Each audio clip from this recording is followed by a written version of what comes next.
नमस्कार, आज live podcast में आपका स्वागत है। मेरे साथ है पंडित जी। पंडित जी, अपने परिचय दीजिए। नमस्कार, मेरा नाम पंडित पंकज वशिष्ठ। ये शनि शक्ति पीठ है और शनि शक्ति पीठ में शनिदेव विराजमान, श्री ठाकुर जी विराजमान, हनुमान जी विराजमान और शिव परिवार भी विराजमान है। और साथ के साथ में शनिदेव अपने परिवार के साथ में विराजमान है।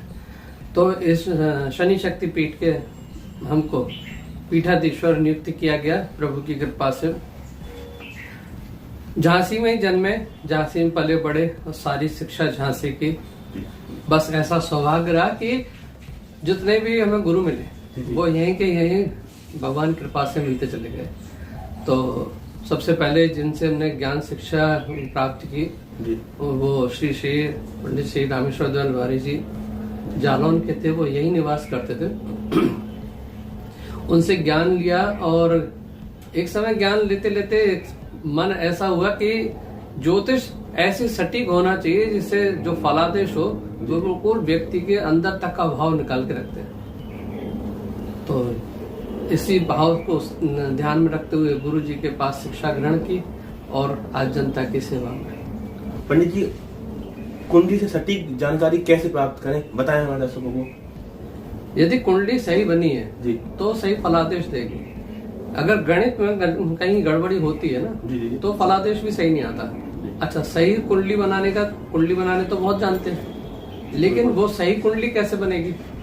उसके लिए विशेष बात यह है कि जन्म समय सही हो और कुंडली का नवा हिस्सा यदि कुंडली को देखा जाए और उसके नवे हिस्से के अनुसार फलादेश किया जाए तो वो फलादेश बिल्कुल सटीक बैठता है। बिना नवांश को देखे, बिना दशाओं को देखे फलादेश नहीं किया जा सकता। बहुत से लोग चक्र देख करके ही बोल देते हैं, तो वो अधूरा रह जाता है कहीं ना कहीं। दशाएं, अंतरदशाएं, प्रत्यंतर दशाएं भी अपना प्रभाव देती हैं। सुख दुख जो भी आएगा ना जीवन में, कुंडली में तो सुख दुख दिखाई दे रहा है, लेकिन वो मिलेगा कब? उसके लिए अंतरदशाएं, दशाएं, महादशाएं, ये सब चीजें होती हैं। और बिल्कुल उसको सटीकता पाने के लिए ग्रहों की दशाओं के साथ साथ में ग्रहों की स्पीड का भी पता होना चाहिए, नक्षत्र का पता हो, नक्षत्र किस अवस्था में है और किस तारा चक्र में वो कहाँ बैठ करके क्या फलादेश दे रहा है, उसको भी जानना बहुत जरूरी होता है। तो नक्षत्रों के 27 नक्षत्रों के 9 खंड बना करके जहाँ उसमें खोज करते हैं तो उन नक्षत्रों के अनुसार उनके फलादेश अपने आप प्रकट हो जाते हैं। दीदी, आपने बोला सही जन्म जाने, उसको कैसे जाने कुंडली का सही? हाँ जी, सही समय निकालने के लिए ईश्वर ने सिर के बाल से लेकर के एड़ी के तक पूरा जन्म समय लिखा हुआ है। जी जी, बस उसको जानने की आवश्यकता है। उसको कहते हैं सामुद्रिक विद्या। तो उसके बारे में बताएं कुछ, कैसे क्या जाने पंडित जी? जब गुरु जी से विद्या सीखी ज्योतिष को तो बहुत से लोग ऐसे मिलते थे जो अपना जन्म समय छुपा लेते थे या गलत बनवा के कुंडलियां ले जाते थे। जी। तो बाद में उनके संग में कुछ अनिष्ट हुआ या जैसे किसी ने विवाह भी किया, जी जी, विवाह में झूठ बोल करके ले जाते थे कुंडलियां झूठी बनवा करके। तो बड़ा दुख होता था कि किसी के साथ ये अन्याय हो गया, हम क्या मतलब, फिर ज्योतिष का काम ही क्या रह गया जब फिर झूठ का अगर चल रहा है। ज्योतिष का मतलब होता है प्रकाश करने वाला, प्रकाश होता सत्य, और सत्य ही जब झूठ के अंधकार में डूब जाएगा तो उसका फायदा क्या? इससे नतीजा ये निकला कि धीरे धीरे लोगों ने ज्योतिष पे विश्वास करना कम कर दिया। यार ये सब झूठ है, वो तो पंडितों के बनाई हुई बात है। लेकिन जब गुरु ये चीज सटीकता पे जाएगी, बिल्कुल एकदम निश्चिंतता पे जाएगी, तो वहां फलादेश भी सही करेगी।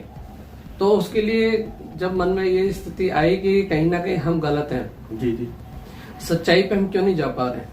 पुराने ऋषि मुनि ने जो कहा तो वो होता था, आज हमसे ऐसा क्यों नहीं हो रहा है?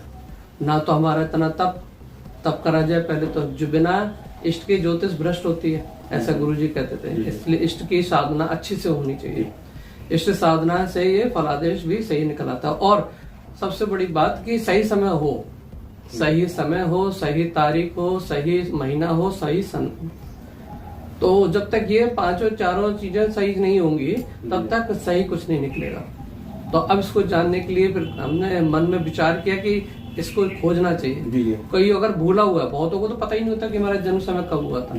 बहुत से सन भी भूले होते हैं, बहुत से महीना भी भूल जाते हैं, तारीख भी भूल जाते हैं। तो उसका समाधान केवल सामुद्रिक विद्या में, सामुद्रिक विद्या से सही समय सन भी निकाला जा सकता है, सही महीना निकाला जा सकता है और सही समय निकाला जा सकता है। तारीख निकालने का विधान है, लेकिन वो बहुत बारीक है, जिसमें कि कभी कभी खुद को संशय हो जाता है, इसलिए हम उस पर ज्यादा कार्य नहीं करते। जी जी। जो शोध की है वो सही समय के लिए, सही महीना और सही सन के लिए ज्यादा शोध हुई। अधिकांशतः लोगों को ये पता होता है कि हम फलानी तिथि के आसपास हुए या फलानी तिथि में हुए, तो उससे तारीख का पता चल जाता है, तो उस पर ज्यादा मेहनत करने की जरूरत भी नहीं पड़ती। तो लेकिन सही समय को जानने वो बहुत आवश्यक है। 24 घंटे में 12 लग्न होती हैं। 12 लग्नों में से कौन से लग्न में जन्म हुआ, अब लग्न का भी तो 3 हिस्से करेंगे तो दृष्टिकाण पता चल जाएगा, और उसका जब नवांश करेंगे तो 9वां हिस्सा पता चल जाएगा एक दृष्टिकाण में से। तो जितना उसकी बारीक गणित करते चले जाते हैं उसका सही पता चलता है। अब उसको जाने कैसे, तो उसके लिए सबसे पहले हमारी हाइट, हमारी हाइट क्या है, तो उसके लिए हमने एक हाइट स्केल लगा रखा है। उस हाइट स्केल से लंबाई नाप लेते हैं, और वेट जो भी शरीर का भार है वो भी लग्न को पहचान कराने में मदद करता है।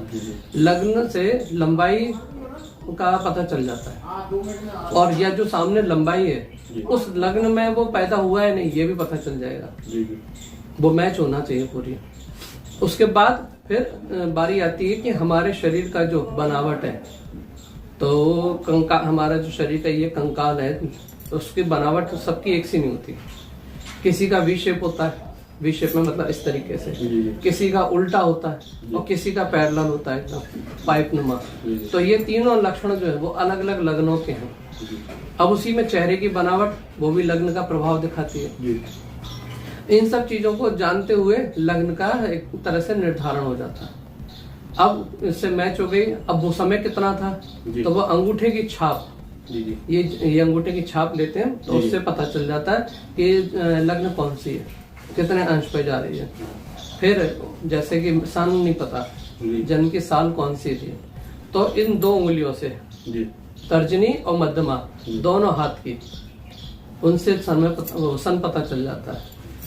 ये स्थान से, सूर्य स्थान से महीना पता चल जाता है कि कौन से महीने में जन्म हुआ है। जब ये पता चला, 3 चीजें ये जानकारी में आ गई। फिर जो नाप हो गई, इन एक एक उंगलियों की नाप लेते हैं, उससे अन्य ग्रहों के बारे में पता चल जाता है। ये जिस तरीके का ये प्रमाण दिखाएं,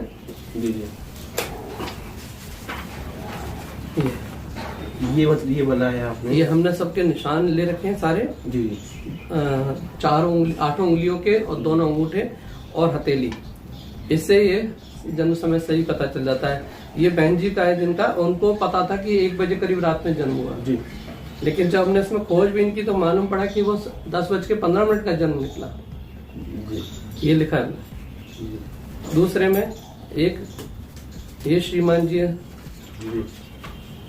इनको अपनी जन्म की सही तारीख भी नहीं पता थी, सन में भी ये कंफ्यूज थे, और समय तारीख को इन्हें हल्का हल्का ये पता था कि कोई जेठ के महीने में अमावस्या के आसपास इनका जन्म था। तो वो हमने अंगूठे से हाथ से मैच किया और वो निकल आया इस तरीके से। ऐसे ये इनको सन नहीं पता था। 13 अगस्त 1970, कभी 70 बोलती थी ये बहन जी, कभी 72 बोलती थी, कुछ भी बोलती थी, जो उनको समझ में नहीं आया था कि हमारा जन्म समय कौन से सन का है। तो हाथ से निकला 71 जी। फिर उनका समय निकल आया, समय उनको नहीं पता था जी। इसमें हमने ये भी निकाला कि मकर लग्न में कन्या दृष्टिकाण और कन्या नवांश में जन्म हुआ, ये हाथ से निकल आया। अच्छा, ये पंडित जी आपने निकाले हैं, ये अपने शरीर से मतलब निकल आते हैं मतलब? हाँ। ये अपन अंदर कोई वो नहीं आता है इस चीज का? नहीं, ये पूरे भगवान ने ही हमारे प्रमाण दिए हुए जी। ज्योतिष ईश्वर की दी हुई रचना का जी प्रकाश है जी। तो वो जब हाथ से या शरीर से जानकारी हो जाती है जी जी, तो उसी के आधार पर जन्म समय सही निकल आता है, और तब सही फलादेश भी हो जाएगा और उसके सही उपाय भी होंगे। जब उपाय सही होंगे तो लोगों का कष्ट भी दूर होगा। पंडित जी, मंदिर के बारे में, मंदिर की क्या विशेषता है? ये मंदिर की सबसे बड़ी विशेषता एक तो यहाँ गौ सेवा जी। गौ सेवा का मतलब होता है कि शनिदेव का ये मंदिर है जी। और गरुड़ पुराण के हिसाब से शनिदेव की बहन है गौ माता जी। गरुड़ पुराण कहता है कि सूर्य के अंश से प्रकट हुई थी, सूर्य के रोम से प्रकट हुई है गौ माता। तो शनिदेव की बहन हुई। तो जो गाय की सेवा करते हैं शनिदेव उनको कभी परेशान नहीं करते हैं। अब यहाँ शनिदेव अपने बहनोई साहब के साथ विराजमान है। दो उनके बहनोई हैं, दो जीजा जी हैं। एक तो श्री कृष्ण ठाकुर जी, दूसरा हनुमान जी। तो दोनों ही इनके बहनोई हैं। कैसे बहनोई है? शनिदेव की बहन है यमुना जी। यमुना जी के पति हैं श्री कृष्ण भगवान। शनिदेव की बहन है सुवर्चला जी, सूर्य भगवान की पहली बड़ी पुत्री। और वो उनका ब्याह हुआ हनुमान जी के साथ, जिनका मंदिर बेंगलोर में बना हुआ है। तो वहाँ कुछ समय के लिए उनकी पत्नी बन के वो आसन पर विराजमान हुई सिद्धि पाने के लिए। अष्ट सिद्धियों को जो पाना था, तो सूर्य भगवान ने ये कहा कि जब तक तुम गृहस्थ जीवन में नहीं जुड़ोगे तब तक तुम्हारी सिद्धि पूरी नहीं होगी। इसलिए फिर उन्होंने अपनी पुत्री से उनका ब्याह करा दिया, क्योंकि वो भी ब्रह्मचारी थी, साधनारत थी, हनुमान जी ब्रह्मचारी। तो दोनों के विवाह होने से वो ब्रह्मचर्य टूटा ही नहीं। जब उन्हें फिर ब्रह्मचर्य गृहस्थ जीवन में प्रवेश हुआ, उसके बाद उनको सिद्धि प्राप्त हो गई। इस तरह से शनिदेव उनके साले साहू है। पंडित जी, महाशिवरात्रि परसों है, उस बारे में क्या कहना चाहेंगे? शिवरात्रि को, शिवरात्रि ये बड़ा पावन पर्व पड़ रहा है। वैसे तो साल भर में हर महीने में कृष्ण पक्ष में शिव चतुर्दशी होती है। जी। लेकिन ये फागुन के महीने की जो है वो महाशिवरात्रि कहलाती है। अन्य शिवरात्रि है तो ये महाशिवरात्रि है। महाशिवरात्रि इसलिए कहा गया, इसके दो कारण। सबसे पहला, जब ज्योतिर्लिंग के रूप में महादेव प्रकट हुए तो ब्रह्मा जी और ठाकुर जी विष्णु भगवान दोनों उनकी खोज में आए अपना परिचय जानने के लिए, कि हम एक दूसरे को देख करके वो पहचान नहीं पा रहे थे कि हम हैं कौन। तो उन्होंने जब ज्योतिर्लिंग दिखा तो ज्योतिर्लिंग ने कहा कि तुम सब मेरे पास आओ। तो दोनों ये पहुंचे और जाकर के एक दूसरे की खोज करने लगे। फिर उन्होंने कहा अच्छा तुम पहले मेरा आदि और अंत ढूंढो। तो ब्रह्मा जी ऊपर को गए और विष्णु भगवान नीचे को जाकर के देखते हैं तो उनका बहुत लंबे समय तक आदि और अंत दिखाई नहीं दिया। तो फिर वापस लौट करके आए तो भगवान ने अपना रूप दिखाया। शिव पुराण में ऐसी कहानी आती है। तो इसलिए एक तो वो हुई महाशिवरात्रि। दूसरा, शिव पुराण में कथा है कि आज ही के मतलब शिवरात्रि के दिन ही भगवान शिव का विवाह हुआ था पार्वती माता से। पार्वती माता से विवाह करके और जगत के कल्याण के लिए तारकासुर का नाश किया। तो इसलिए ये महाशिवरात्रि उन लोगों के लिए भी है जिनके ब्याह नहीं हो रहे होते हैं। और इनका ब्याह हुआ था उत्तराखंड के उसमें त्रियोगी नारायण मंदिर में, जहाँ की पावन कुंड की ज्योति आज भी वहां प्रज्वलित है। तो ये इतना पुराना, लाखों वर्ष बीत गए, तब से आज भी उसकी ज्योति ज्वाला उसमें आज भी प्रचंड है। तो जिनके ब्याह में कुछ बाधा होती है या ब्याह नहीं हो पा रहे हैं तो वहां उनके संस्कार कराए जाते हैं, जिसकी वजह से वो जीवन सफल हो जाता है। ये थे मेरे साथ पंडित वशिष्ठ, इनसे हमने जानकारी ली। अगर आपको कैसी लगी हमें कमेंट बॉक्स में बताएं और देखते रहें आपका अपना चैनल आर लाइव पॉडकास्ट।